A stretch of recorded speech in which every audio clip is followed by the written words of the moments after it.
The ancient church bells tolled overhead, each resonant chime vibrating through my chest like an accusation. My trembling fingers clutched the modest bouquet of white roses, their fragrance cloying and suffocating in the stuffy cathedral air. Whispers rippled through the pews behind me, growing louder with each second Greg was late to the altar. "He's not coming," my sister Melanie whispered, her hand warm on my bare shoulder. I refused to believe it, even as my borrowed wedding dress, too tight across the chest and too loose in the waist, felt like it was slowly strangling me. My 5-year-old daughter Lily fidgeted in her flower girl dress at the front pew, already bored with the delay, oblivious to the humiliation unfolding around her mother. "Just wait," I insisted, my voice barely audible. Traffic, maybe, but I knew. Deep down, I knew. The text message I'd received an hour earlier, and had been too afraid to read fully, suddenly burned in my memory. "I can't do this, Emma. Taking on another man's responsibility." Responsibility. That's what my daughter had become in Greg's eyes. Not the sweet, innocent child who had called him new daddy for the past 8 months, but a burden.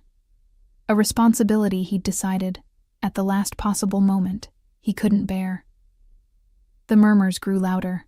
83 guests, most from Greg's side, shifting uncomfortably in the pews of St. Augustine's Cathedral. The priest gave me a pitying look that made my stomach turn. "Maybe you should call him again," Melanie suggested, though we both knew it was useless. I'd called 17 times in the past 30 minutes. The cathedral door creaked open. My heart leapt painfully, but it was just my best friend Rachel slipping back inside, her expression confirming what I already knew. She gave a small, devastated shake of her head. "He left a note with the best man," she whispered, pressing a folded paper into my hand. "Emma, I'm so sorry." I didn't need to read it. The weight of Greg's absence crushed the air from my lungs. 3 years of struggling as a single mother, working 2 jobs, finally meeting someone who seemed to accept both me and my daughter, all culminating in this moment of perfect public humiliation. The first tear broke free, sliding down my cheek, taking a streak of carefully applied makeup with it. I had saved for months to afford the makeup artist, wanting to be beautiful just this once. "I need to get Lily out of here," I managed to say, my voice cracking. "I can't let her see me like this." As I turned to collect my daughter, the heavy wooden doors at the back of the cathedral swung open with decisive force. Every head turned. The sound echoed through the vaulted ceiling like a thunderclap, silencing the whispers instantly. He entered like a shadow, tall, imposing, flanked by 2 suited men whose watchful eyes scanned the room with practiced efficiency. The stranger wore a charcoal suit that looked like it cost more than my annual salary. His dark hair swept back from a face that seemed carved from marble. Handsome wasn't the right word. He was beautiful in the way dangerous things often are. A sleek predator. A gathering storm. I didn't know him. I was certain of that. Yet something about him struck me as vaguely familiar. "Who is that?" Melanie whispered, but I could only shake my head. The stranger's presence commanded the room as he strode down the aisle with purposeful steps. His gaze, intense, dark, unreadable, fixed on me, and I felt pinned in place, unable to move under the weight of his scrutiny. Behind him, more men in suits filtered in, positioning themselves at the doors and along the walls. Time seemed to slow as he approached. I became acutely aware of my smeared makeup, the ill-fitting dress, my complete exposure in this moment of abandonment. Shame burned through me like acid.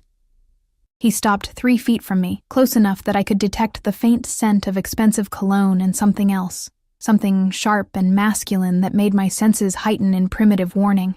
"Emma Lawson?" His voice was low, resonant, with the barest hint of an accent I couldn't place. I managed a nod, clutching my wilting bouquet like a shield. "My name is Alexander Volkov." He said it as though I should recognize it, a subtle furrow appearing between his brows when I showed no reaction. "You don't know who I am." It wasn't a question, but I shook my head anyway. The name meant nothing to me. His dark eyes flicked to the empty spot where Greg should have been, then back to me. "Your fiancé," he said the word with thinly veiled contempt. "He isn't coming." "I know," I whispered, humiliation burning anew at having this stranger witness my rejection.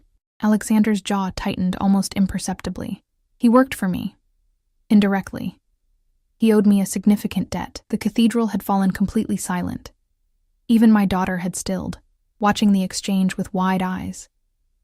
"I don't understand," I said, fighting to keep my voice steady. "Greg never mentioned—" "He wouldn't have," Alexander cut in smoothly. "The debt was substantial. He believed marrying you would complicate his ability to repay." The implication hit me like a physical blow. Greg had left me at the altar not just because of Lily, but because of money. Debts to a man who commanded enough power to fill a cathedral with suited guards at a moment's notice. "Who are you?" I asked, though a cold dread was already forming in the pit of my stomach. The corner of his mouth lifted in what might have been amusement. Someone who collects what he's owed. My sister moved closer protectively, but one sharp look from Alexander froze her in place. "Your fiancé stole from me." "Did you know that?" He spoke quietly, yet his voice carried in the silent church. "He diverted funds, thinking I wouldn't notice. But I notice everything, Emma Lawson." "I had nothing to do with that," I said, finding a thin thread of defiance beneath my shame. "I know." His gaze softened fractionally, surprising me. "You're collateral damage in his escape plan. He never intended to marry you. He needed a respectable cover, a family man facade while he prepared to disappear with my money." Each word was another crack in the fragile fiction I'd built around Greg and our relationship. Had it all been a lie? His affection for Lily, his promises to give us the stable family we deserved? Mommy? Lily's small voice broke through my spiral of thoughts. She had approached silently, her flower crown askew, tiny fingers reaching for my hand. "Where's Greg? Is the wedding canceled?" Before I could answer, Alexander knelt down to Lily's level, his movement surprisingly graceful for such a commanding presence. The men at his sides tensed, hands moving subtly toward their jackets, but remained in position. "Hello, little one," he said, his voice transformed, gentler, though no less intense. "What's your name?" "I'm Lily, I'm 5. She held up 5 fingers proudly, seemingly unafraid of the stranger. "Are you a friend of Greg's?" Something dark flickered across Alexander's expression. "No, I'm not Greg's friend." Lily considered this with childish solemnity. "Is that why he's not here? Because he's afraid of you?" A surprised laugh escaped Alexander, a rich, genuine sound that transformed his severe features momentarily. "Yes, Malishka, that's exactly why." He stood again, turning his attention back to me. His gaze lingered on my face, assessing, calculating. I had the unsettling feeling he was seeing far more than my smeared makeup and devastation. "The debt must be paid," he said finally, his voice returning to that commanding tone. "One way or another." Fear gripped me. "I don't have any money. I barely make enough to—" "I know your financial situation," he interrupted, and the casual revelation that he knew such personal details made me shiver. "I'm not interested in what little savings you have." "Then what do you want?" My voice was barely a whisper. Alexander glanced down at Lily, then to the confused faces of my family and friends, before returning to me. "We should discuss this privately." "I'm not going anywhere with you," I said, finding courage in Lily's small hand in mine. He raised an eyebrow, the gesture somehow both elegant and threatening. "Then I'll speak plainly. Your fiancé has stolen $2 million from me. He's fled the country with my money, leaving you to face the consequences. That makes you the only available collateral." Gasps rippled through the cathedral. My sister stepped forward. "You can't be serious. She didn't do anything." Alexander didn't even look at her. His eyes remained fixed on mine, watching my reaction with unsettling intensity. "I have a proposition for you, Emma Lawson," he said, his voice dropping lower so that only those closest could hear. "One that will settle the debt and ensure your daughter's future." "What proposition?" I asked, dread and curiosity warring within me. His answer sent a shockwave through the cathedral. "Marry me instead."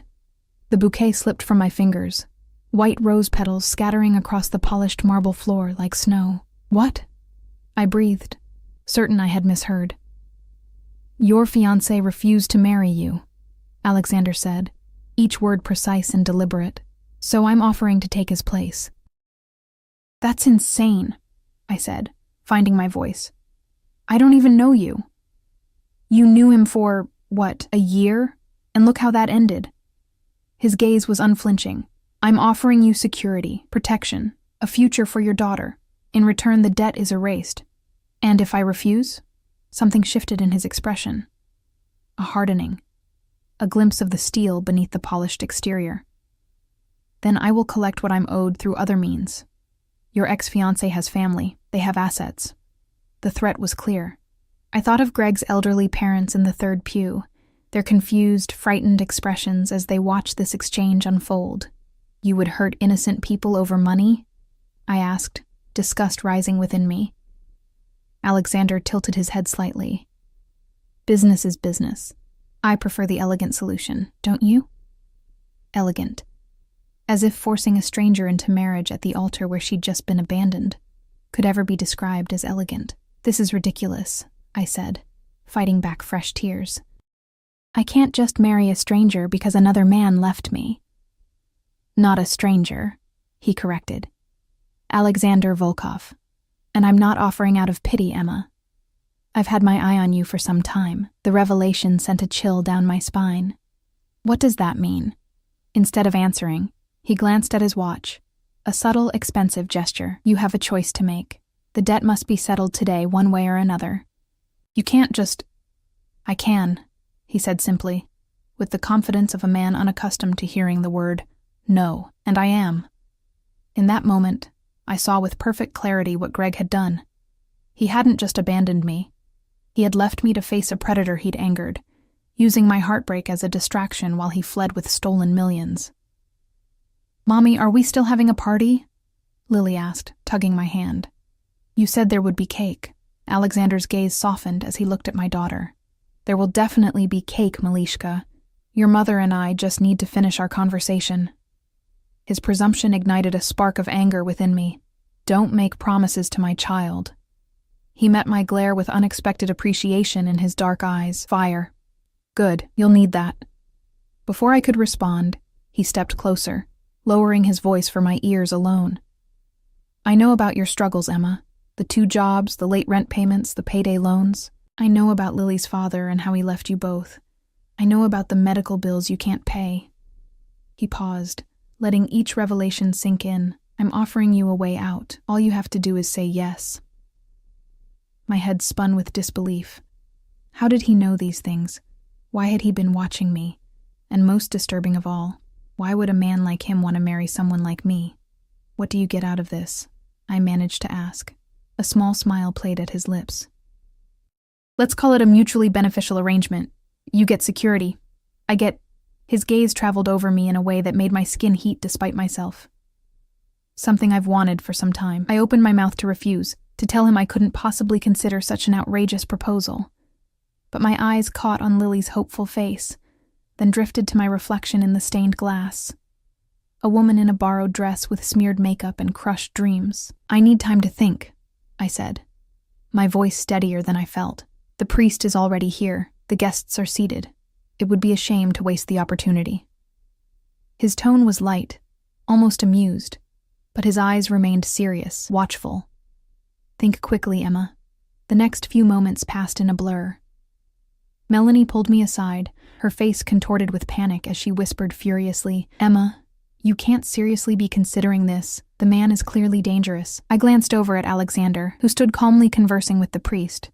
His posture relaxed yet commanding. The men who had accompanied him remained stationed throughout the cathedral, their watchful eyes never resting in one place for long. I don't have a choice, Mel, I whispered back. You heard him. If I refuse, he'll go after Greg's family. They're innocent in all this, and so are you, Melanie hissed. This is insane. We should call the police.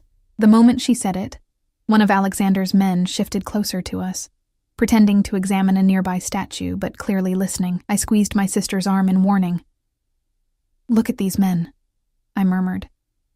Do you think the local police can protect us from whatever this is? Whoever he is? I swallowed hard. Besides, Greg stole from him.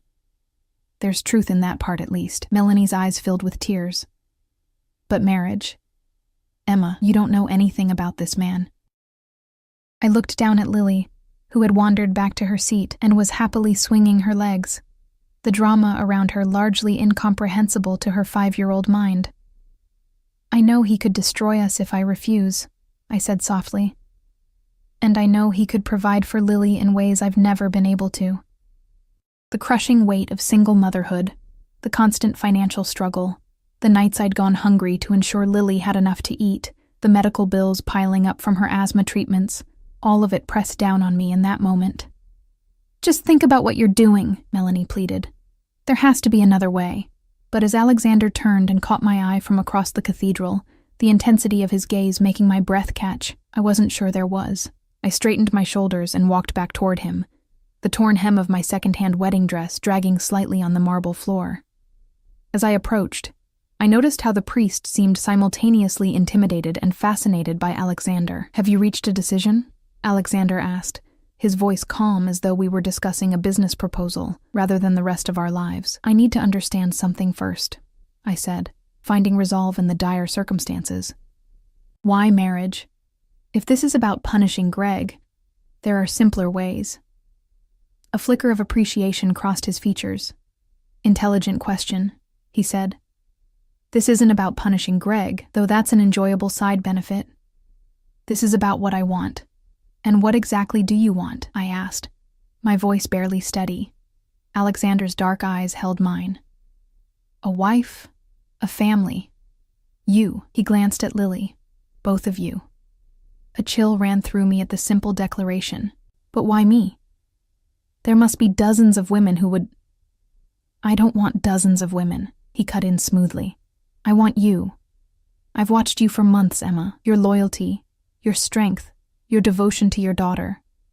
The way you work yourself to exhaustion rather than compromise your principles. These qualities are rare." The revelation that he'd been observing me, studying my life without my knowledge, should have terrified me. Instead, I felt a disturbing ripple of something else. Something that might have been flattery in any other circumstance. "That's not normal," I said. "That's stalking."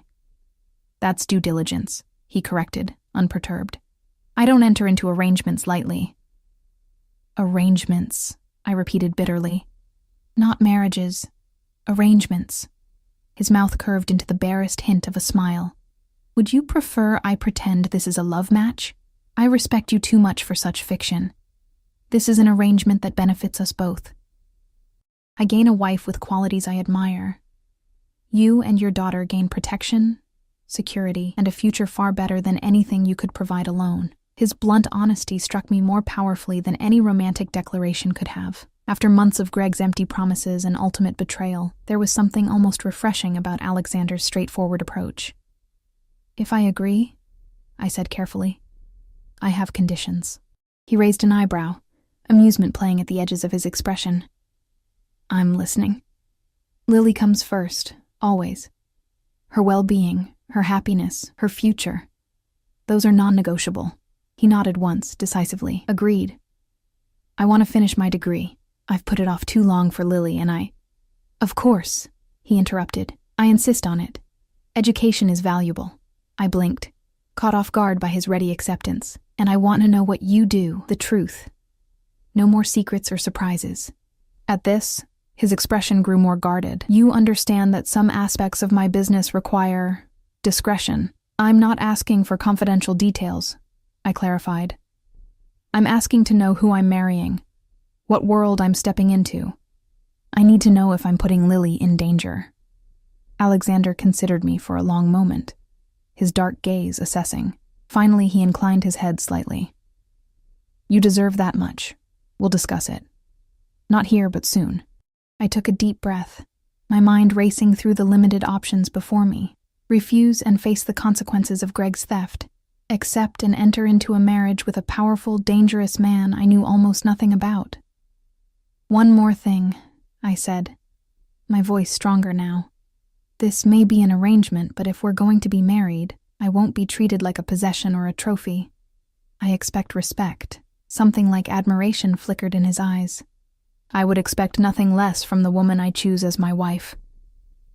Wife. The word echoed strangely in my head. "Do we have a deal, Emma?" he asked, extending his hand toward me. I stared at his outstretched palm. Strong, well-manicured, with a thin scar running across the knuckles. This hand could protect us or destroy us. This decision could save us or doom us. Yes, I said, placing my trembling hand in his. We have a deal. His fingers closed around mine, warm and surprisingly gentle. The contact sent an unexpected jolt through me, a current of awareness that had nothing to do with fear. Excellent, he said softly. Then, turning to the priest who had been watching our exchange with poorly concealed fascination, he added, Father, we're ready to proceed with the ceremony. The next 30 minutes unfolded like a surreal dream. The whispers from the pews grew to a steady murmur as Alexander's men ushered Greg's confused relatives to one side, making room for the impromptu ceremony. My own small family, just Melanie, my elderly aunt, and 2 cousins, huddled together in shock as I took my place at the altar beside a man who was, for all intents and purposes, still a stranger. Lily, delighted that the wedding was proceeding after all, skipped back up the aisle, scattering her flower petals with renewed enthusiasm. When she reached us, Alexander surprised me by kneeling down to her level again. May I have your permission to marry your mother? He asked her solemnly. Lily tilted her head, studying him with the direct, unfiltered gaze of childhood. Will you make her cry like Greg did? A shadow passed over Alexander's features. No, Malishka, I won't make her cry. Promise? She pressed, with all the seriousness a 5-year-old could muster. I promise, he said, and I was startled by the sincerity in his voice. Lily considered this for a moment, then nodded. Okay. But you have to come to my tea parties. Greg never did. A genuine smile transformed Alexander's face, softening the hard edges and revealing a dimple in his left cheek. It would be my honor to attend your tea parties. The exchange was so unexpected, so strangely normal amid the absurdity of the situation, that I felt a hysterical laugh bubble up in my throat. I swallowed it down as Alexander rose to his feet. Shall we? He asked, gesturing to the priest. The ceremony itself was brief and surreal. I spoke my vows in a voice that sounded distant to my own ears, promising to honor and cherish a man whose full name I had learned just minutes ago. When Alexander spoke his vows, however, his voice rang clear and confident through the cathedral, as if he were making proclamations he fully intended to keep. The ring he produced, not Greg's ring, but a new one that one of his men had somehow procured in the brief interim, was a simple platinum band with a single, flawless diamond that caught the light filtering through the stained glass windows. It slipped onto my finger with surprising ease, as though it had been made for me. I now pronounce you husband and wife, the priest declared, his voice tinged with the same bewilderment that permeated the cathedral. You may kiss the bride. I froze. Somehow, in the whirlwind of the past hour, I had not considered this inevitable moment. Alexander's dark eyes met mine, a question in them despite his commanding presence. He was waiting for my permission. With the slightest nod, I consented. His hand rose to cup my cheek, surprisingly gentle for a man who radiated such power. Then his lips touched mine, light at first, a mere brush of contact that somehow managed to send a shiver down my spine. The kiss deepened slightly, his mouth firm and confident against mine, before he pulled away. It lasted only seconds, yet I felt oddly breathless. Mrs. Volkov, he said softly, his accent wrapping around the name in a way that made it sound like something precious. Reality crashed back as applause scattered awkwardly through the cathedral, mostly from Alexander's men, who seemed to be following some predetermined protocol. My sister stood rigid with shock. Lily clapped delightedly, unaware of the gravity of what had just transpired. What happens now? I whispered, suddenly terrified of the answer. Now, he said, offering his arm. We celebrate. The reception is still arranged, is it not? I nodded numbly. The reception at the small hotel ballroom down the street, another expense I could barely afford, but had insisted on for Lily's sake. She had been so excited about the party, the dancing, the cake. Perfect, Alexander said, as if reading my thoughts. Lily should have her party. We processed down the aisle, not as the couple I had imagined, but as something far more complicated. Alexander's men fell into formation around us, creating a protective bubble that separated us from the confused, frightened guests. Outside the cathedral, a line of black SUVs with tinted windows waited. The one at the front was longer than the others, clearly a luxury vehicle. A driver stepped forward to open the door for us. "Your car wasn't suitable," Alexander explained, noting my confusion. I took the liberty of arranging proper transportation. The interior was cream leather and smelled of new car and that same subtle cologne I had detected earlier. Lily scrambled in excitedly, immediately pressing buttons on the armrest until colored lights illuminated the ceiling. "Cool!" she exclaimed, her face transformed with delight. Alexander helped me into the vehicle, his hand steady at the small of my back. I sank into the soft leather, my legs suddenly too weak to support me, as the full weight of what I had done crashed down. I had married a stranger, a dangerous man with bodyguards and unnamed business dealings. A man who had admitted to watching me for months. A man who had essentially blackmailed me into marriage at the altar where I'd just been abandoned. And yet, as he slid in beside me, his presence commanding even in the spacious interior of the vehicle, I couldn't ignore the strange sense of security that had replaced the crushing humiliation of Greg's rejection. "You're pale," Alexander observed, his dark eyes studying my face. "Are you unwell?" "Just processing," I managed to say. He nodded, then pressed a button on the armrest. A compartment opened, revealing a crystal decanter. Brandy. It might help with the shock. I shook my head, glancing meaningfully at Lily, who was now happily exploring every feature of the luxury vehicle. "Of course," he said, closing the compartment. Instead, he called to the driver.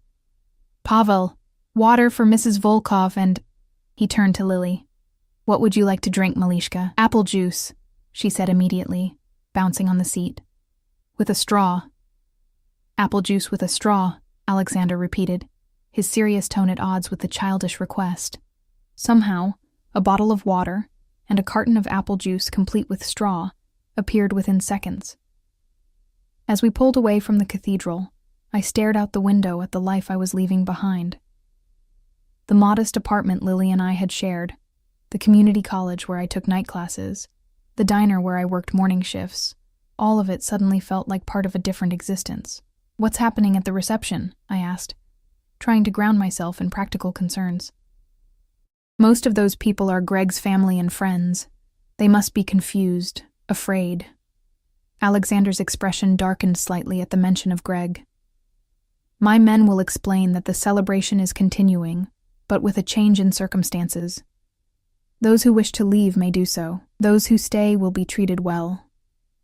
The casual way he spoke of controlling an entire wedding reception sent another chill through me. What kind of power did this man wield? "And after the reception?" I asked, dreading the answer but needing to know. His gaze met mine, steady and direct. "After, you and Lily will come home with me. To your new home." Home. The word should have been comforting, but instead it twisted my stomach into knots. "Don't look so frightened, Emma," he said, his voice softening. "I meant what I said. I won't make you cry." Lily, oblivious to the tension between us, piped up from her seat. "Is your house big? Do you have a pool? Greg promised me a pool, but he never showed it to me." Alexander's expression softened as he turned to my daughter. "Yes, Malishka. There is a pool and a garden. And a room that can be yours, decorated however you like." Her eyes widened. "Really? Can it be purple?" "Purple is my favorite color. Purple it shall be," he agreed, with a solemnity that might have been comical in any other circumstance. I watched their interaction with a mixture of fear and fascination. This dangerous man who had forced me into marriage was treating my daughter with a gentleness I had not expected. It didn't erase the coercion or the threats, but it complicated the simple villain narrative I had begun constructing in my mind. As the car glided smoothly toward the hotel where our reception waited, I gazed down at the platinum ring now adorning my finger, the tangible symbol of the bargain I had struck. For better or worse, I was now Emma Volkov, wife to a man I didn't know and couldn't trust, but who had, in his own words, had his eye on me for some time. The thought should have terrified me completely. Instead, beneath the fear and uncertainty, I felt a treacherous flicker of something else, Curiosity, perhaps, or something more dangerous still. "We've arrived," Alexander announced as the car pulled up to the hotel entrance. He studied my face. "Are you ready, Mrs. Volkov?" No, I thought. I would never be ready for this new reality. But for Lily's sake, I nodded and allowed him to take my hand as the car door opened onto my new life. The hotel ballroom looked exactly as I had planned it with Greg months ago. White roses and baby's breath arrangements on each table, twinkling fairy lights draped from the ceiling, a small dance floor in the center. Yet everything felt fundamentally altered, as if I had stepped into a parallel universe where the familiar had become strange and unsettling. Alexander's men had arrived ahead of us, seamlessly taking control of the venue. They positioned themselves strategically around the perimeter, their dark suits and vigilant postures creating an atmosphere that was part celebration, part security operation. Most of Greg's relatives had chosen to leave, their confusion and fear palpable as they hurried past us at the entrance. My small circle of friends and family remained, clustered together near the cake table, their expressions a mixture of concern and bewilderment. "Emma!" Rachel rushed forward as we entered, her eyes darting nervously to Alexander. "Are you okay? What's happening?" Before I could respond, Alexander placed his hand lightly on the small of my back, a gesture that was somehow both protective and possessive. "Mrs. Lawson," he addressed Rachel with perfect politeness, though I noticed he had effortlessly recalled her name without introduction. "I understand you must have questions. Rest assured, Emma is perfectly safe. Today has simply taken an unexpected turn." "An unexpected turn?" Rachel repeated incredulously. "You forced her to marry you at the altar."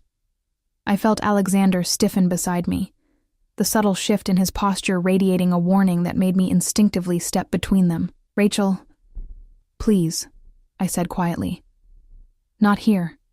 Not in front of Lily." My daughter had already spotted the 3-tiered wedding cake and was tugging at Alexander's sleeve, apparently having decided that he was now the authority figure to petition for sweets. "Can I have cake now?" she asked, completely oblivious to the tension surrounding her. "You promised there would be cake." To my surprise, Alexander knelt down to her level once again, his movement causing his security detail to shift position slightly. "So I did," he said, his severe expression softening. "But first, I believe there should be a proper introduction. Lily, from today, I am your—" He paused, glancing up at me with an unexpected flicker of uncertainty. "Stepfather," I supplied, the word feeling foreign on my tongue. "Stepfather," he repeated, returning his attention to Lily. "You may call me Alex." Lily considered this with solemn deliberation, her small brow furrowed in concentration. "Does that mean you're my new daddy now?" The question hung in the air, loaded with implications that made my heart constrict painfully. Before I could intervene, Alexander answered with surprising gentleness. "I would be honored to be your father figure, Malishka," he said. "But I understand that position must be earned. For now, let's say I am your mother's husband and your protector. The rest will come with time and trust." His response startled me with its sensitivity and insight. I had expected him to simply assume the role, to command Lily's affection as he seemed to command everything else around him. "Okay," Lily decided, accepting his answer with the simple adaptability of childhood. "Can we have cake now, Alex?" A smile tugged at the corner of his mouth. "First a small meal, then cake. That's the proper order. But your mother would agree, I think." Lily looked to me for support, but I nodded, still processing the strange dynamic unfolding before me. "Alex is right, honey. Dinner first, then cake." The use of his shortened name felt intimate in a way that unsettled me, yet it slipped out naturally. Alexander's eyes met mine, a flash of satisfaction in their dark depths, before he stood and signaled to the waiting catering staff. "Please serve the meal," he instructed, his authoritative tone returning, "and bring champagne for the toast." The reception proceeded with surreal normalcy. We sat at the head table, Lily between us, chattering happily about her flower girl dress, and the do-over wedding, as she called it. Melanie and my few other guests maintained a wary distance, occasionally shooting me concerned glances that I answered with reassuring smiles I didn't feel. Halfway through the meal, Alexander leaned close to me, his voice low enough that only I could hear. "Your sister wants to speak with you alone. I suggest the ladies' room in 5 minutes. My men will ensure privacy." I turned to him, startled. "How did you—" "She's been signaling you for the past 10 minutes, he said simply. "And she's frightened for you, a reasonable concern, given the circumstances." The fact that he had noticed, and more surprisingly, that he was facilitating the conversation, confused me. "You don't mind?" A faint smile crossed his lips. "I'm not a jailer, Emma. You're my wife, not my prisoner." The distinction felt thinner than his words suggested, but I nodded gratefully. "Thank you." 5 minutes later, I slipped away from the table and met Melanie in the ornate hotel restroom. One of Alexander's men stood outside the door, ensuring we weren't disturbed. The moment the door closed behind us, Melanie gripped my arms, her face pale with worry. "Emma, what the hell is happening? Who is this man? Are you being threatened?" "It's complicated, Mel," I said, checking the stalls to ensure we were truly alone. "Alexander is powerful, connected. Greg stole from him and ran." "So what? That's not your problem. You can't just marry a criminal because your ex was a thief." "He's not—" I paused, realizing I had no idea whether Alexander was a criminal or not. The presence of armed guards and his casual references to debts and threats certainly suggested something outside the law. "I don't know what he is exactly, but I know he could hurt a lot of people if I had refused." "Including you?" Melanie pressed, her eyes searching mine. I hesitated.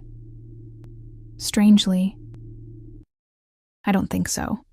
He seems protective, at least of me and Lily." "Emma, listen to yourself. This is Stockholm Syndrome before you've even been kidnapped." She ran a hand through her hair in frustration. "I'm calling the police as soon as we leave here." Fear shot through me. "No. Mel, you can't. You don't understand what you'd be dealing with. These men, they're not—" I lowered my voice further. "They're not the kind of people the local police can handle. You just put yourself in danger."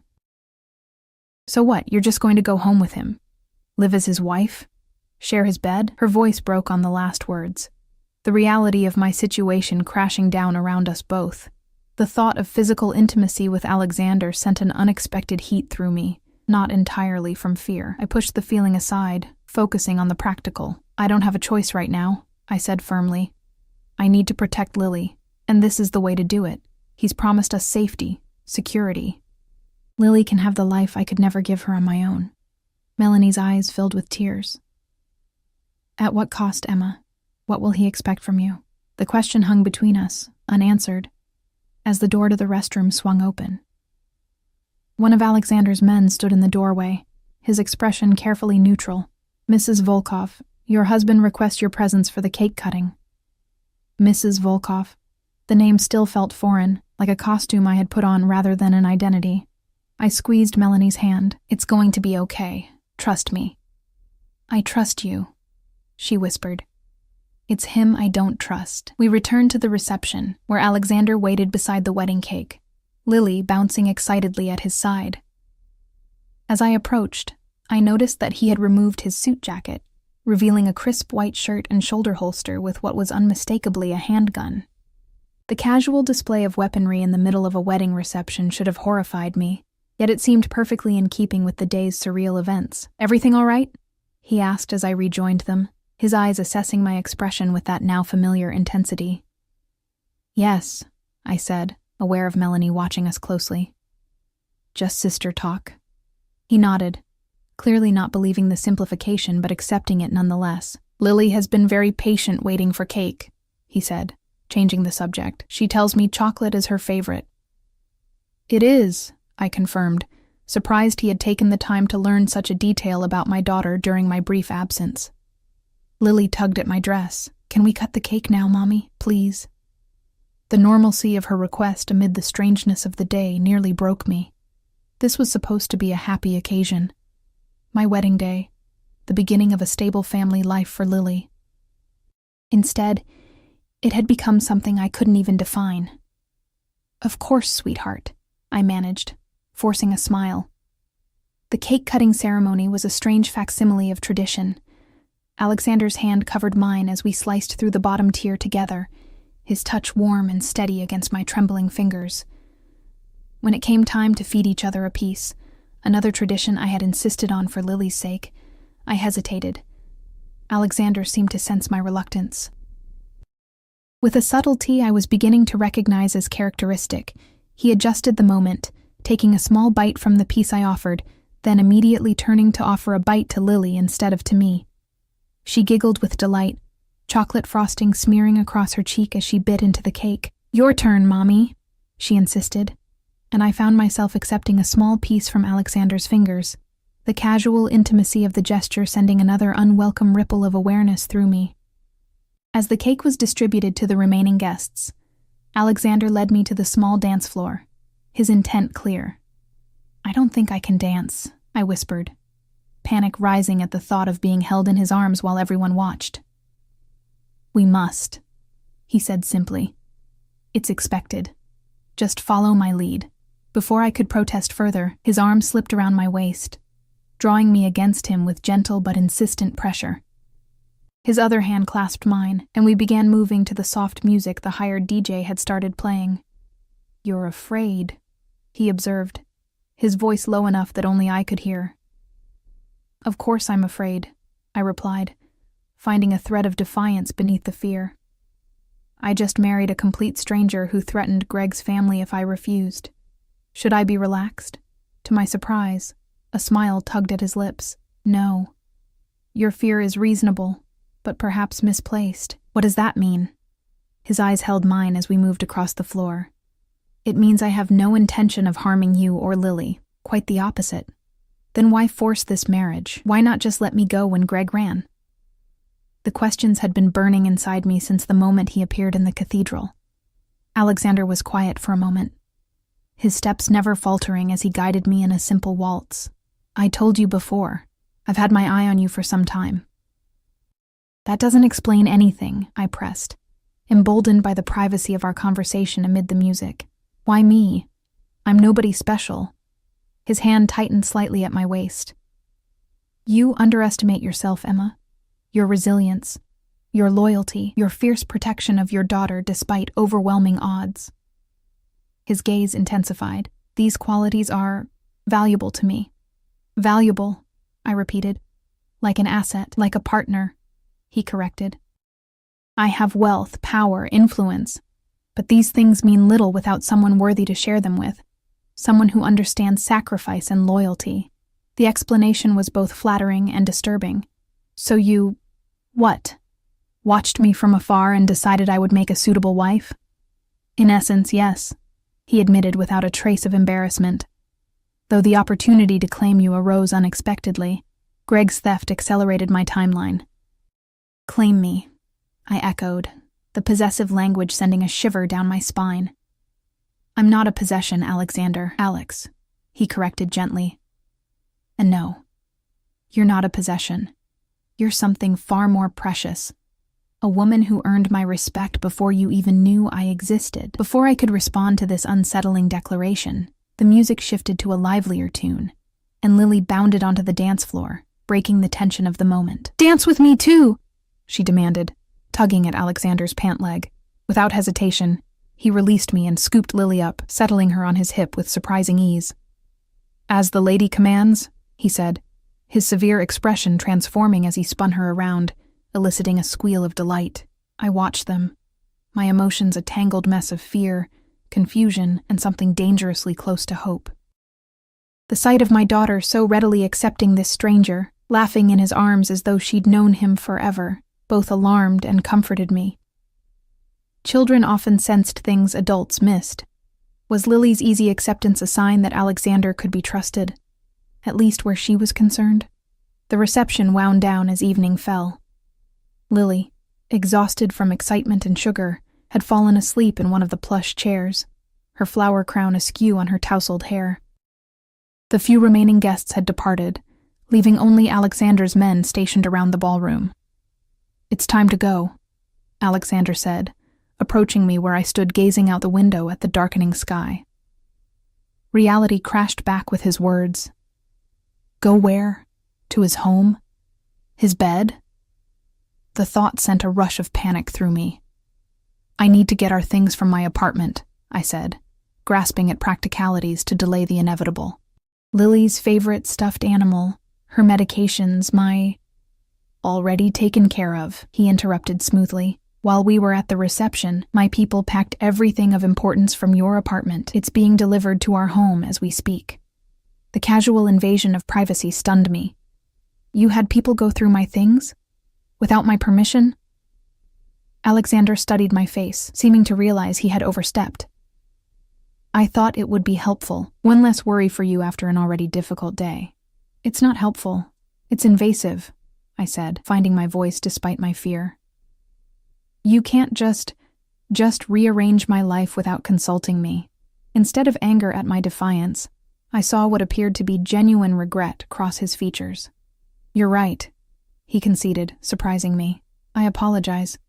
I'm unaccustomed to considering others' perspectives in such matters. The admission, coupled with the apology, threw me off balance. I had expected commands, not contrition. In the future, he continued, I will consult you about decisions that affect you and Lily directly. You have my word.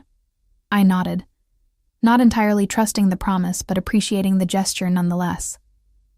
Now, he said, his tone gentle but firm. It's time to take Lily home. She needs a proper bed. He moved to where Lily slept and carefully lifted her into his arms, cradling her against his chest with a tenderness that continued to confound me. She stirred slightly, then nestled against him, her small hand clutching his shirt collar. The sight stirred something protective in me, a fierce warning that vibrated through my bones. If you ever hurt her, I began, my voice low and steady. I would die first, he interrupted, his tone leaving no room for doubt. I protect what's mine, Emma, always. The possessive declaration should have angered me, but instead it offered a strange reassurance. Whatever Alexander's motivations for this forced marriage, Lily's safety seemed genuinely important to him. We exited the hotel to find the same black SUV waiting at the curb. The driver opened the door as we approached, and Alexander carefully placed Lily in a child seat that hadn't been there during our earlier journey, another detail he had arranged without my knowledge. As we pulled away from the hotel, leaving behind the last vestiges of the life I had planned with Greg, I stared out the window at the familiar streets of my small town. We drove past the diner where I had worked morning shifts, past the community college where I took night classes, past the park where I brought Lily to play when I could afford an afternoon off. Where exactly are we going? I asked, suddenly realizing I had no idea where Alexander lived. Home, he said simply. It's about an hour's drive. You should rest if you can. Today has been taxing for you. An hour would take us well beyond the town limits, into the wealthy suburbs that had always seemed like another world to me.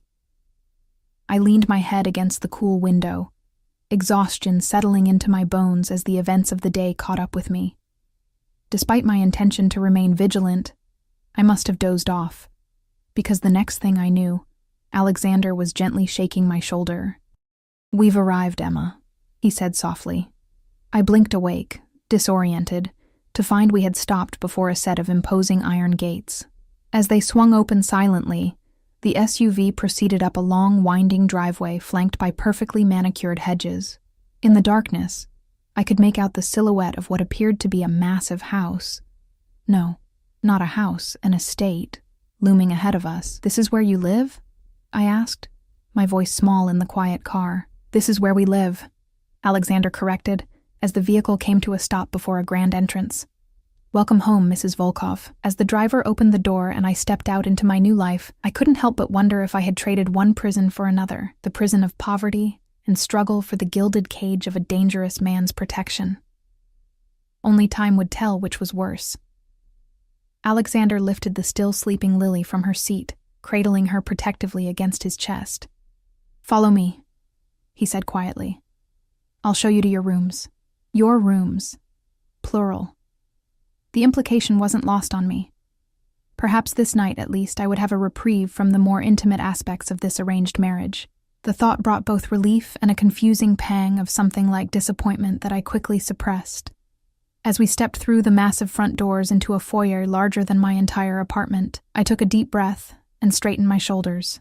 Whatever came next, I would face it with the same strength and determination that had gotten Lily and me through the past 5 years. I had survived abandonment, poverty, and humiliation. I could survive becoming Mrs. Alexander Volkov. I had to. For Lily. For myself. For whatever future might be possible in this strange new world I had entered. The interior of Alexander's home, our home now, I reminded myself, was a study in tasteful opulence. Gleaming marble floors stretched across the foyer, reflecting the soft light from a crystal chandelier that hung like a constellation above us. The walls were adorned with artwork that even my untrained eye recognized as valuable, and the furniture appeared to be antique, each piece carefully selected for both beauty and function. "The staff has retired for the evening," Alexander said quietly as he led me up a sweeping staircase, still carrying the sleeping Lily. "You'll meet them tomorrow. Staff." Of course there would be staff in a house this size. Another reminder of how dramatically my life had changed in the span of a single day. At the top of the stairs, we turned down a long hallway lined with doors. Alexander stopped before one painted a soft lavender color and pushed it open with his shoulder, revealing a child's bedroom that took my breath away. The room was spacious and airy, with a canopied bed centered on one wall and a window seat overlooking what appeared to be extensive gardens. Stuffed animals were arranged on shelves, and a small table with a child-sized tea set occupied one corner. Everything was done in shades of purple, Lily's favorite color. "How did you—" I began, then stopped, remembering his earlier admission that he had been watching us for months. The thought should have disturbed me more than it did. Alexander moved to the bed, gently laying Lily down on the plush comforter. With unexpected tenderness, he removed her shoes and the askew flower crown before pulling a blanket over her small form. "Her things will be unpacked tomorrow," he whispered. "But I wanted her to have a proper room ready tonight." I stood frozen in the doorway, trying to reconcile this gentle consideration with the man who had essentially blackmailed me into marriage hours earlier. The contradiction was becoming a pattern I couldn't quite unravel. "Thank you," I said finally. Because regardless of his motives, the care he had taken to make Lily comfortable was undeniable. He nodded once, then straightened and moved past me into the hallway, gesturing for me to follow. 2 doors down, he opened another room. "Your bedroom," he said simply. Relief flooded through me at the confirmation that we would not be sharing a room, at least not immediately. The space was elegant and feminine without being frilly. A large 4-poster bed with cream-colored linens, a writing desk by the window, a comfortable reading chair in one corner. Like Lily's room, it seemed designed specifically for its occupant. "My room is connected through that door," Alexander added, indicating a door on the far wall. "It remains unlocked, but I assure you, I will not enter without your invitation." The statement was both reassuring and unsettling, a promise of privacy that nevertheless acknowledged the eventual expectation of intimacy. I nodded, not trusting myself to respond verbally. "Your things should arrive within the hour," he continued, moving to a closet and opening it to reveal several garments already hanging inside. In the meantime, I took the liberty of providing some essentials. "I hope they meet with your approval." I stepped forward to examine the clothes. Simple but clearly expensive items in my size, from jeans and sweaters to a few dresses and nightgowns. Tags still attached to most of them. "How do you know my size?" I asked, though I already suspected the answer. A ghost of a smile touched his lips. "I pay attention to details, Emma. It's both a professional necessity and a personal inclination." Before I could respond to this cryptic statement, he moved toward the door. "The bathroom is through there," he said, indicating another door opposite the closet. "You'll find everything you need. If you require anything else, there's an intercom by the bed. Just press the button and ask." He paused at the threshold, his dark eyes studying me with that now familiar intensity. "I imagine you have questions. Many of them. We will talk tomorrow, when you've had time to rest and process today's events." "Wait," I said, as he turned to leave. "You promised to tell me what you do, who you are. I need to know what world I've brought my daughter into. Alexander hesitated, then nodded slightly. A fair request. He stepped back into the room, closing the door behind him. What do you think I do, Emma? The directness of the question caught me off guard. I don't know. Something illegal, obviously. The men, the guns, the threats. You're some kind of criminal. A simplistic assessment, but not inaccurate, he acknowledged, his expression neutral. I am what some would call a businessman with varied interests.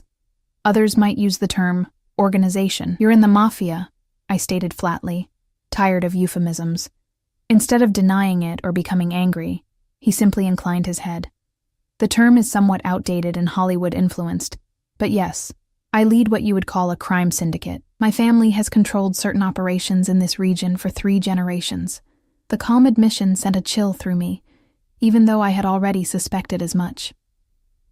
What kind of operations? Various enterprises, he replied carefully. Some legitimate, others less so. Import, export businesses, real estate, construction, protection services, gambling, loan facilitation. I noted the careful language, protection instead of extortion, loan facilitation instead of loan sharking. Do you hurt people? His expression hardened slightly. When necessary. I don't take pleasure in violence, Emma. But in my world, it is sometimes unavoidable. I prefer negotiation and mutual benefit where possible. Like our marriage, I couldn't keep the bitterness from my voice. Our situation is unique, he conceded. But I did not lie earlier. I have been observing you for some time, admiring your strength and resilience. Greg's theft provided an opportunity I might not have had otherwise. So, if Greg hadn't stolen from you, what would you have done? Just watched me indefinitely from afar like some kind of stalker? A flicker of amusement crossed his features. No. I would have found another way to approach you, perhaps a more conventional courtship. Though I doubt you would have given me a second glance under normal circumstances. He was right about that. A single mother working 2 jobs and taking night classes had little time for dating, especially with men who exuded danger the way Alexander did. Is Lily in danger? I asked, voicing my greatest fear. Being associated with you? His expression grew serious again. No, quite the opposite. As my wife and stepdaughter, you both enjoy the highest level of protection my organization can provide. No one would dare harm what belongs to me. There was that possessive language again, sending conflicting signals of security and constraint through me. And if I had refused to marry you, would you really have gone after Greg's family? Alexander was quiet for a moment, his dark eyes unreadable. I would have recovered my money one way or another, he said finally. My methods might have been less gentle without your cooperation. The admission was chilling in its honesty. So I really didn't have a choice. We always have choices, Emma. Rarely are they as clear-cut as we might wish. He moved toward the door again. Rest now. Tomorrow will bring enough new challenges without adding exhaustion to your burden. As he reached for the handle, I called after him. One more question. He paused, looking back at me with a raised eyebrow. Why did you learn Lily's favorite color? Why prepare her room before you even knew if I would agree? Why take that time for a child you've never met? Something shifted in his expression. A softening around the eyes. A barely perceptible vulnerability that I hadn't seen before. Children deserve care and protection, he said simply. Always. Regardless of circumstance. And Lily, she is part of you. That makes her important. With that cryptic statement, he left, closing the door softly behind him and leaving me alone in my new bedroom, in my new life, with more questions than answers. I stood motionless for several minutes, trying to process everything that had happened since I woke up that morning, excited and nervous about marrying Greg. Now, less than 24 hours later, I was in the home of a crime boss who had forced me into marriage, yet who had also taken the time to prepare a purple bedroom for my daughter. Moving on autopilot, I went to check on Lily in her new room. She slept peacefully, one arm wrapped around a stuffed unicorn I didn't recognize, another gift from Alexander, no doubt. Seeing her comfortable and secure, despite the strange surroundings, eased some of the tension in my chest. Back in my own room, I went to the bathroom Alexander had indicated and found it to be a marble-tiled sanctuary larger than the entire bathroom in our old apartment. The shower alone could have fit 4 people, and the soaking tub beneath the window looked deep enough to swim in. Every toiletry I could possibly need was arranged neatly on the counter, including high-end brands I had only ever seen in magazines. I turned on the shower, adjusting the multiple jets until the water temperature was perfect, then stepped under the spray, letting the day's tension begin to wash away. As the hot water cascaded over me, I allowed myself to cry for the first time since Greg's betrayal. Not just for the humiliation of being abandoned at the altar, but for the loss of the simple, honest life I had thought we would build together. By the time I emerged from the shower, wrapped in a plush towel that felt like a cloud against my skin, a soft knock sounded at the bedroom door. "Mrs. Volkov?" a female voice called. "I have your belongings from your former residence." Former residence. Such a clinical term for the home where Lily had taken her first steps, where we had celebrated birthdays and Christmases, where we had built a life despite all the struggles. "Just a moment," I called back, quickly pulling on one of the nightgowns Alexander had provided, a simple knee-length garment in soft blue cotton, far more modest than I had feared. I opened the door to find a young woman in a neat black uniform, standing beside several suitcases and boxes. "Good evening, Mrs. Volkov," she said with a slight bow of her head. "I'm Nadia. Mr. Volkov assigned me as your personal assistant. These are the items from your apartment. Would you like me to unpack them now, or would you prefer to do it yourself tomorrow?" The formality of the interaction was jarring. I had never had anyone unpack for me in my life. "I'll do it myself, thank you," I said, stepping aside to allow her to bring the luggage into the room. "Very well. Is there anything you need before I retire for the evening? A late meal, perhaps? Something to help you sleep?" The thoughtfulness of the offer reminded me that I hadn't eaten much at the reception, too overwhelmed by the day's events to have an appetite. "Maybe some tea?" I suggested. "And possibly a sandwich? I find I'm hungry after all." "Of course," Nadia nodded. "I'll return shortly. Please make yourself comfortable." After she left, I began opening the suitcases, needing something familiar to ground me in this surreal new reality. My clothes looked shabby and worn compared to the new items Alexander had provided, but they were mine, chosen with my own taste, purchased with my own hard-earned money. I unpacked them carefully, hanging them in the spacious closet alongside their more expensive counterparts. In one box, I found Lily's favorite stuffed bear, Mr. Buttons, along with her asthma medications and the photo album we had made together last Christmas. In another, I discovered my textbooks from the community college courses I had been taking in nursing, a career path I had chosen for its stability and potential to support Lily better than my current jobs. Would Alexander expect me to give up my education now? He had agreed to my condition about finishing my degree, but how would that work in practice? Would I be allowed to leave this gilded prison to attend classes, or would he insist on private tutors, keeping me isolated within his world? Nadia returned with a tray bearing a pot of chamomile tea, a sandwich cut into neat triangles, and a small plate of cookies. "Will there be anything else, Mrs. Volkov?" "No, this is perfect." "Thank you, Nadia." I hesitated, then asked, "How long have you worked for my husband?" Something flickered in her eyes, respect, perhaps, or fear. 5 years, Mrs. Volkov. The Volkov family has employed mine for generations. Generations. The casual reference to Alexander's family legacy in this world of power and criminal enterprise reminded me again of how little I knew about the man I had married. "And is he a good employer?" I asked carefully. Nadia's expression remained carefully neutral. "Mr. Volkov is fair and generous to those who serve him loyally. He protects his own." She paused, then added with quiet emphasis, "You have nothing to fear from him, Mrs. Volkov. He has spoken of you with respect." The statement was clearly meant to reassure me, though it raised more questions about what Alexander might have told his staff about our arrangement. "Thank you, Nadia. Good night." After she left, I sat at the small table by the window, eating the sandwich, roast beef with horseradish on fresh bread, perfectly prepared, and sipping the chamomile tea as I gazed out at the moonlit grounds of the estate. The gardens stretched into the darkness, ending at what appeared to be a stone wall surrounding the property. Beyond that, I could see the twinkling lights of the city in the distance. So close, yet so far.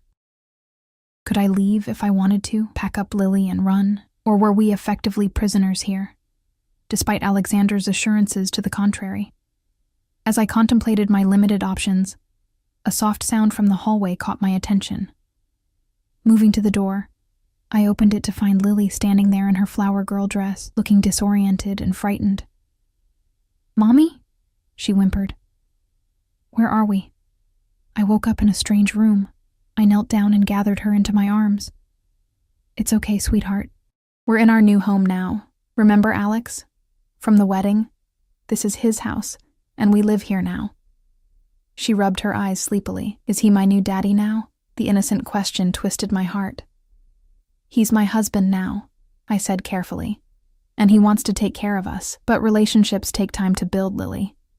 For now, let's just say he's Alex, okay?" She nodded, seemingly satisfied with this explanation. "My room is purple," she said, as if this fact outweighed all other considerations. Despite everything, I smiled. "Yes, it is. Would you like to sleep in here with me tonight, or go back to your new purple room?" She considered the question seriously. "Can you come tuck me in my purple room again? I like it there, but it's big and new." "Of course, sweetheart." I led her back to her bedroom, where she changed into pajamas I found in a dresser drawer. New ones, with unicorns on them, exactly her size.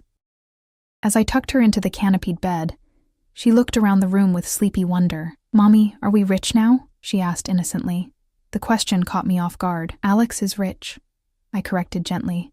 "He's sharing his home with us because he loves you?" Her childish directness cut to the heart of the matter.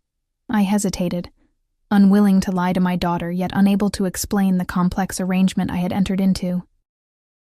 "Because he wants to take care of us," I said finally, which was at least partially true. Lily yawned, her eyelids growing heavy. "I like him," she murmured as sleep began to reclaim her. "He smells nice, and he promised me cake, and he made my room purple." Simple criteria for earning a child's trust: keeping promises, providing comfort, attending to their preferences. Alexander had somehow known exactly how to win Lily over, which was both reassuring and concerning. "Sleep tight, sweetheart," I whispered, kissing her forehead. "I love you more than anything in the whole world." "Love you too, Mommy," she mumbled, already drifting off. As I returned to my own room, I found myself standing before the door that connected my bedroom to Alexander's. He had said it remained unlocked, but that he wouldn't enter without my invitation. Did that mean I was free to enter his space? Or was the door unlocked merely so he could keep track of my movements? Curiosity warred with caution as I placed my hand on the doorknob. After a moment's hesitation, I turned it slowly, finding it unlocked as promised. I opened the door just a crack, peering through into what appeared to be a masculine counterpart to my own room. Darker colors, heavier furniture, a king-sized bed with black sheets visible in the dim light. Alexander sat at a desk in the corner, his back to the door, speaking quietly into a phone in what sounded like Russian. He wore only dress pants and a white undershirt, his shoulder holster hanging over the back of his chair, the gun clearly visible. Even in this more casual state, he radiated power and control. I started to close the door, not wanting to eavesdrop, when he said something that made me freeze. "Da, ona teper moja žena," he said in Russian, then switched to English. "Yes, she is now my wife. The documents are being processed. By morning, everything will be official. Her accounts, her custody arrangement for the child, all of it transferred under my protection." My accounts? Lily's custody? Cold dread washed through me. What exactly had I agreed to when I said "I do" in that cathedral? As if sensing my presence, Alexander turned, his dark eyes finding mine through the narrow opening of the door. Instead of anger at my intrusion, I saw something that might have been approval flash across his features. "I'll call you back," he said into the phone, ending the call without taking his eyes from mine. For a long moment, we simply looked at each other through the doorway, me in the borrowed nightgown, him in his partially dressed state, the power imbalance between us never more apparent than in this moment. "You should be resting," he said finally, his voice low and even. I heard what you said, I replied, finding courage in the righteous anger beginning to burn inside me. About my accounts, about Lily's custody, what have you done? Instead of denying it or becoming defensive, Alexander rose from his chair and approached the doorway with measured steps. I have secured your position and Lily's, he said calmly. As my wife, you enjoy certain protections and privileges. Legal and financial security is part of that package. You had no right to make those changes without consulting me, I said, my voice shaking slightly but determined. We talked about this earlier. You promised to consult me about decisions that affect Lily and me directly. A flicker of what might have been remorse crossed his features. You're right. I should have discussed it with you first, but these arrangements were set in motion before our conversation. My legal team works efficiently. Too efficiently, I muttered.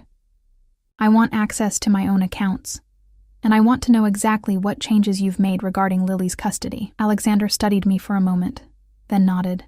Fair requests. Tomorrow my lawyer will provide you with all the documentation and explain the arrangements in detail. You'll maintain control of your personal accounts, with the addition of a considerable allowance. As for Lily's custody, the changes simply establish you as having sole legal custody, with me as a legal guardian in the event of your incapacity. The euphemism wasn't lost on me. You mean if I die or try to leave you? His expression hardened slightly. I mean if you are unable to care for her for any reason. It's a standard legal precaution, Emma. Nothing more sinister than that. I wasn't entirely convinced, but I was too exhausted to argue further. We'll discuss this tomorrow with your lawyer present, I said firmly. All of it. To my surprise, Alexander smiled. A genuine expression that transformed his severe features and reminded me again that beneath the dangerous exterior was a man, not a monster. You're adapting quickly to your new position, he observed. Good. I don't want a cowed wife, Emma. I want a partner who can hold her own in my world. The statement confused me. If he wanted an equal partner, why force me into marriage? Why not court me properly? Allow me to choose him freely. The contradiction was yet another piece of the puzzle that was Alexander Volkov. Good night, Alexander, I said, beginning to close the door. Alex, he corrected gently. And Emma, I meant what I said to Lily. I will earn my place in your lives. I'm a patient man.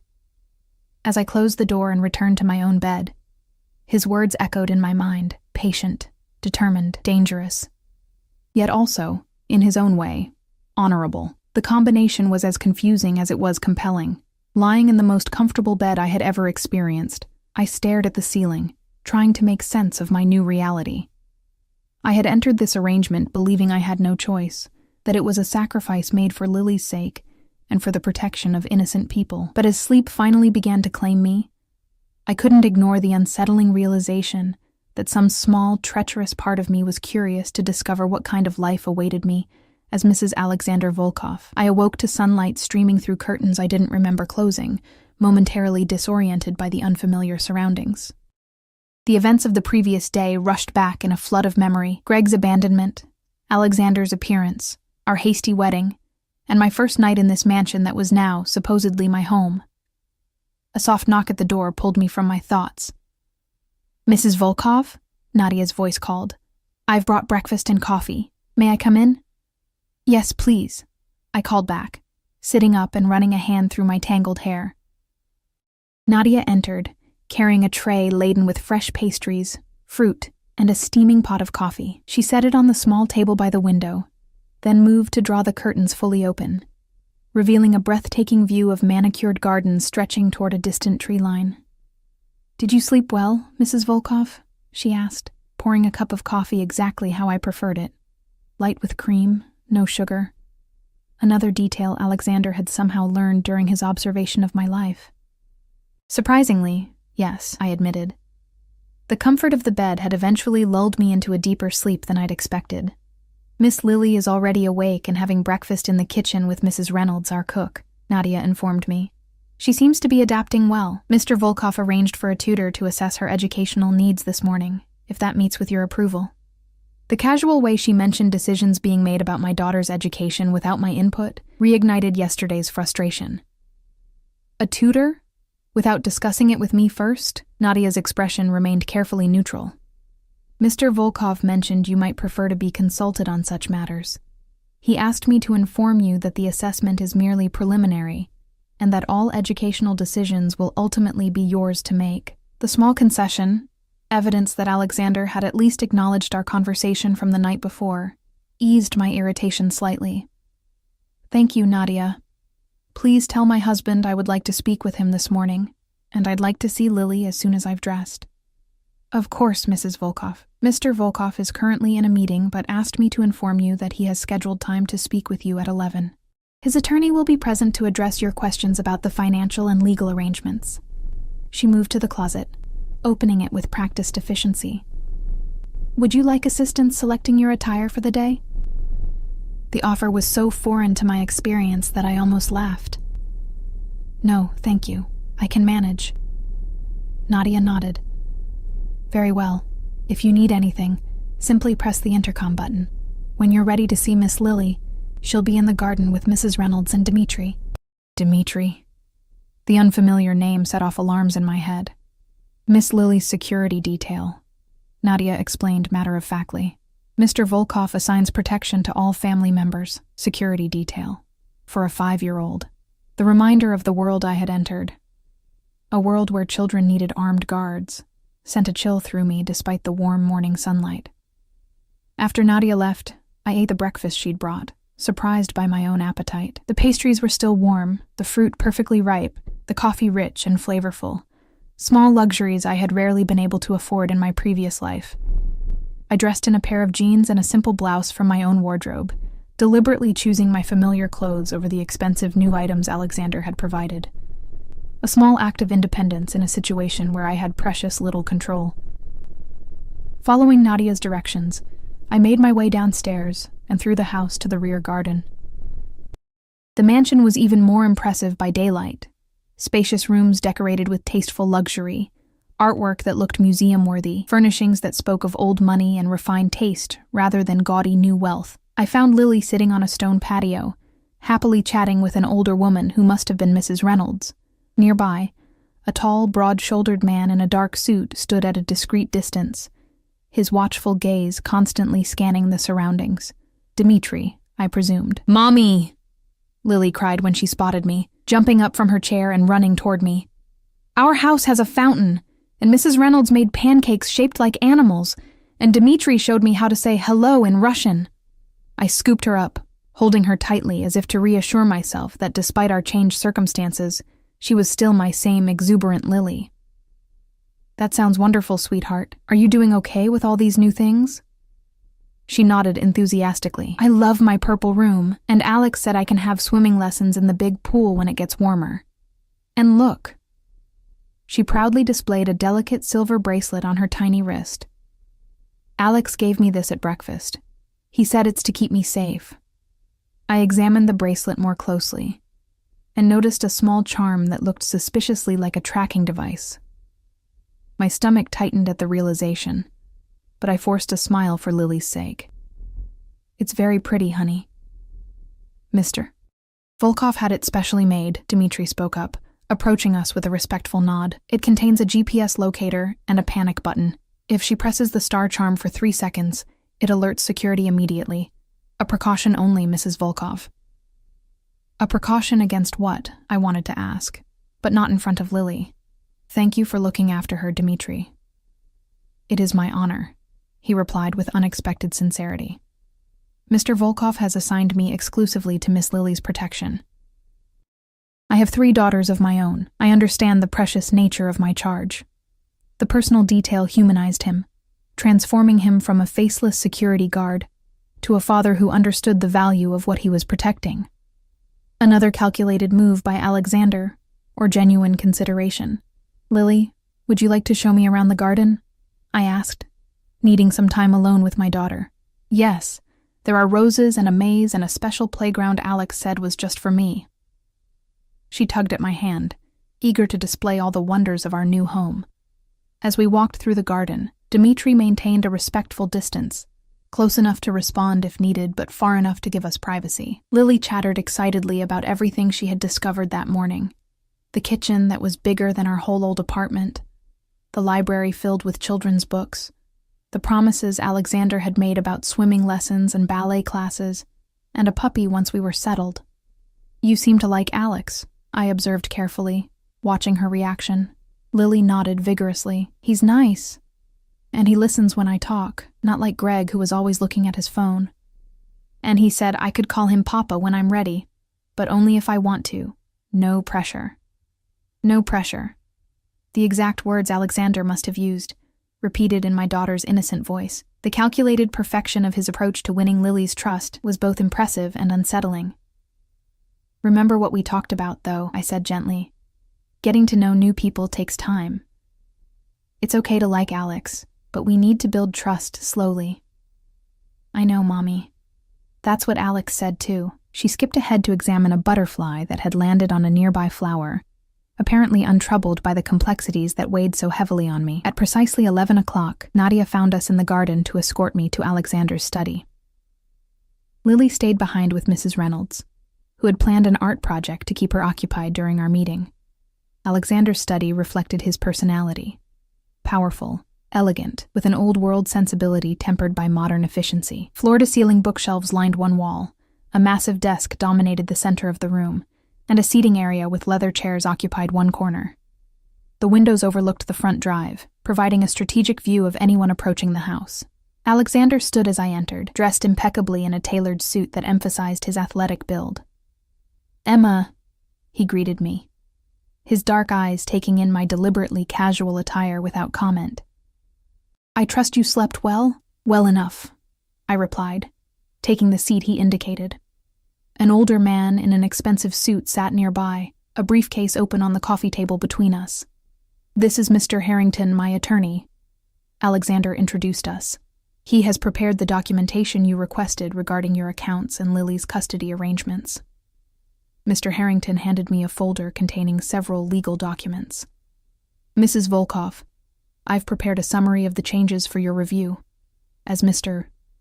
Volkov indicated, you retain control of your personal accounts, which now include a monthly allowance of $50,000 for your discretionary use." I nearly choked at the figure. $50,000? Per month? "A reasonable amount for the wife of a man in Mr. Volkov's position," the attorney replied, without a hint of irony. "Additionally, a trust has been established for Lily's education and future needs, currently funded at $5 million, with annual additions planned." $5 million. More money than I would have earned in multiple lifetimes at the diner. "As for the custody arrangements," Mr. Harrington continued, "the documents establish you as having sole legal custody of Lily, with Mr. Volkov named as legal guardian in the event of your incapacity. There is also a provision for formal adoption proceedings to begin after 1 year of marriage, should all parties agree at that time." I flipped through the documents, trying to absorb the life-altering information they contained. "And my nursing program? Will I be allowed to continue my education?" "Allowed?" Alexander interjected, a hint of surprise in his voice. "Of course. In fact, I've taken the liberty of arranging for your transfer to the university's full-time program, with all expenses covered, unless you would prefer to continue part-time at the community college." The offer was tempting. The university's nursing program was far superior to my community college courses, but the demanding schedule had been impossible while working 2 jobs to support Lily. The university would be preferable, I admitted cautiously. "Excellent. Mr. Harrington will finalize those arrangements." Alexander nodded to the attorney, who made a note in his planner. After reviewing the remaining documents, which included health insurance, life insurance, and various legal protections I barely understood, Mr. Harrington excused himself, leaving Alexander and me alone in the study. "You have more questions," Alexander observed, moving to sit across from me rather than behind his imposing desk. "Ask them freely." I chose my words carefully. "The tracking bracelet you gave Lily. Is that really necessary?" His expression remained neutral. "In my position, there are those who might seek leverage against me. Lily's safety is non-negotiable. Are we in danger because of you?" The question that had been haunting me since the moment he appeared in the cathedral. Not specifically, he replied thoughtfully. My reputation alone deters most threats, but I take no chances with those under my protection. The security measures are preventative, not reactive. And what about me? Do I get a tracking bracelet too? I couldn't keep the edge from my voice. A smile tugged at the corner of his mouth. Would you wear one if I offered? No. I thought not. He leaned forward slightly. I don't seek to control your movements, Emma. You are not a prisoner here. You're free to come and go as you please, though I would ask that you accept security when you leave the estate. For your protection, not your surveillance. And if I wanted to leave permanently, take Lily and go? I held my breath after asking the question, afraid of the answer yet needing to know the boundaries of my new life. Alexander's expression darkened, a glimpse of the dangerous man beneath the polished exterior. That would be unacceptable. So I am a prisoner, just in a gilded cage. No. The single word carried the weight of absolute authority.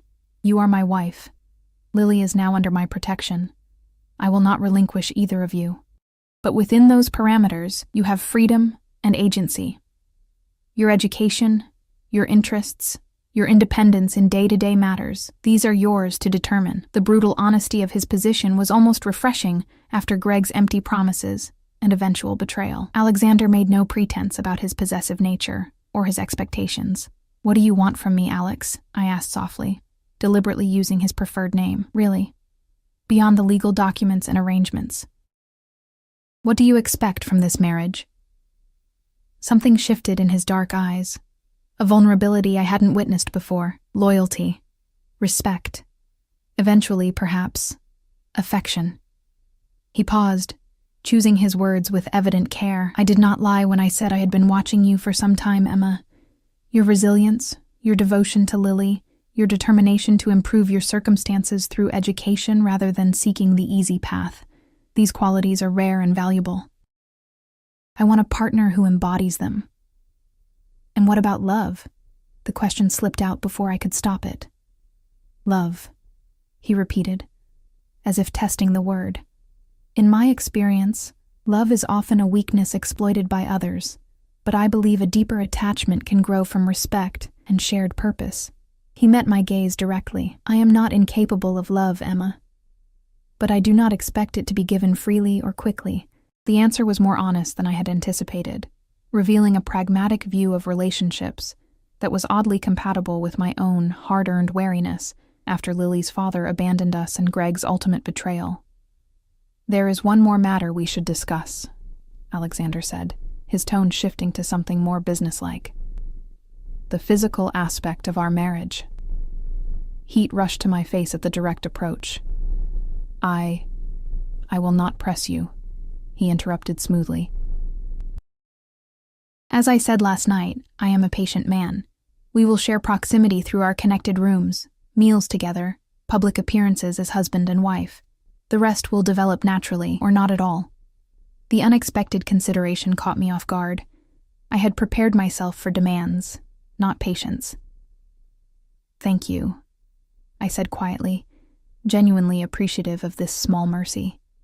He nodded once, then stood. I have business to attend to this afternoon, but I would like us to dine together tonight.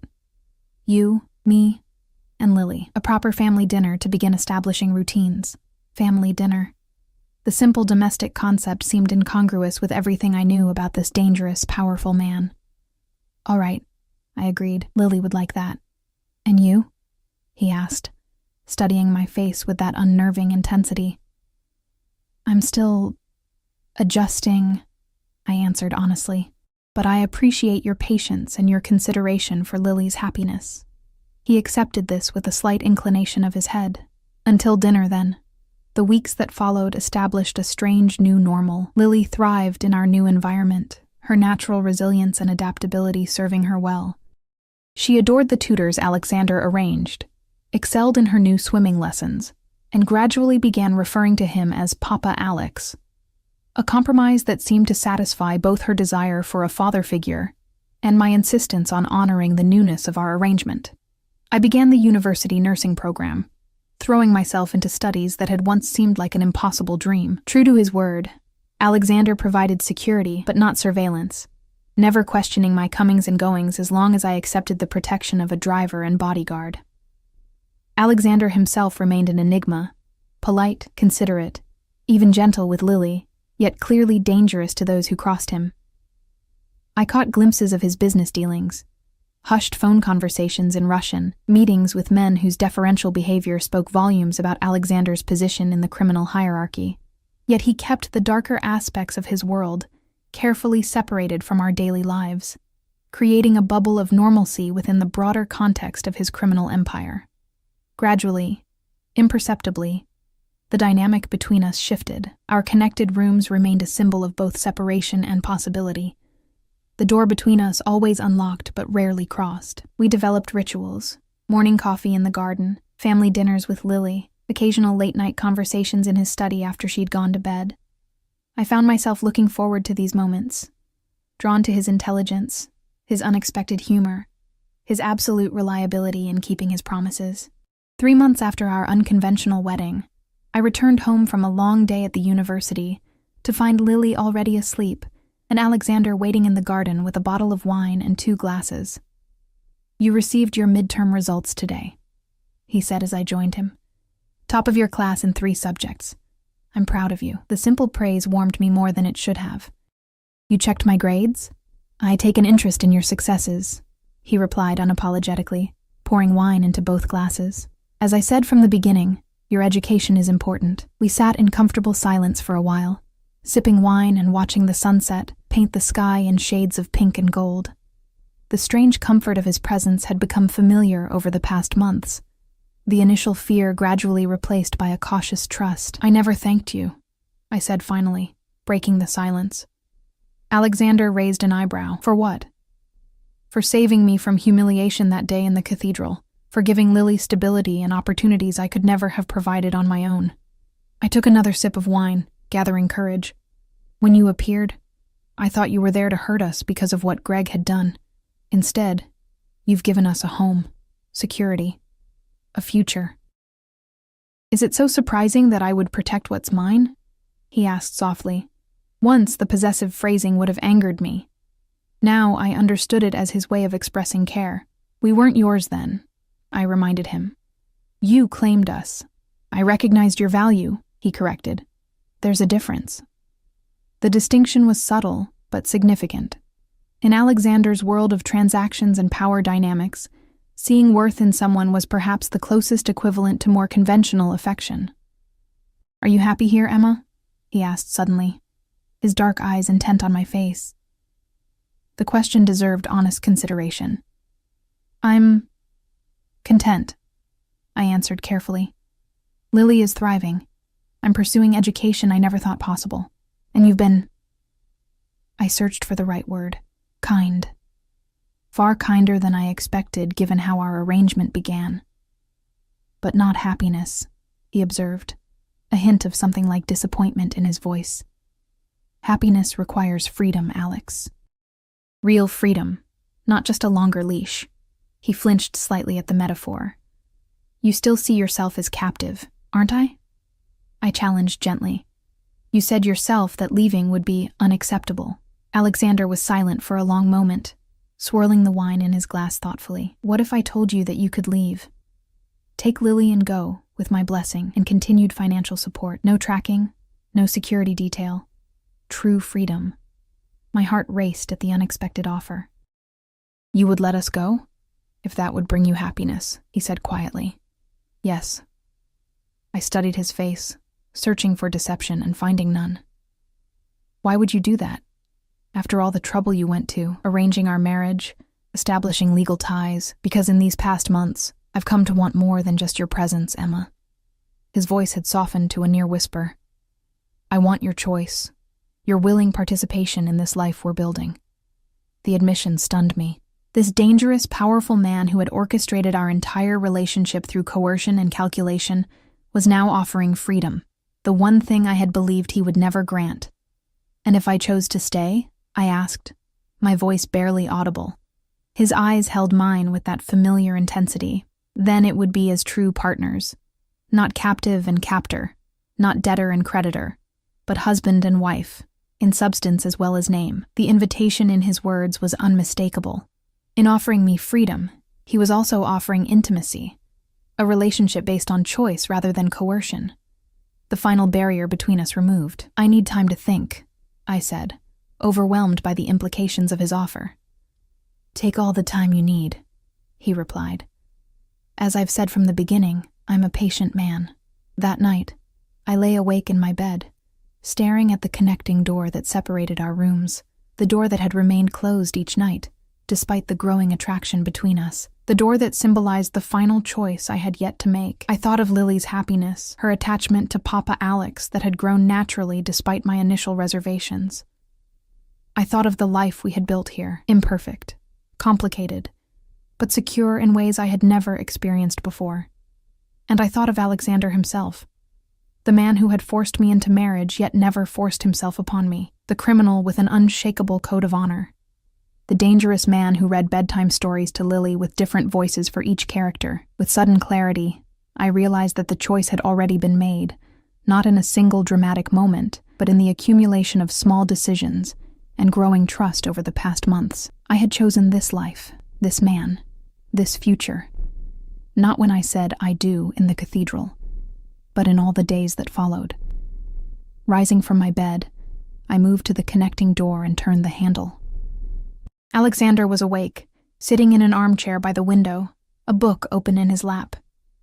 He looked up as I entered, his expression questioning but hopeful. "I don't need time, after all," I said softly, crossing the threshold that had remained uncrossed for 3 months. "I choose to stay, not because I have to, but because I want to." As he rose to meet me, I saw in his eyes not the calculation or control I had once feared, but something I never expected to find in this arranged marriage, the beginning of love, freely given and freely received. The Mafia boss who had claimed me at the altar had offered me freedom, only to find I had already chosen him. And in that choice, we both found something neither of us had been looking for that day in the cathedral. Not just security or status, but the promise of genuine happiness together.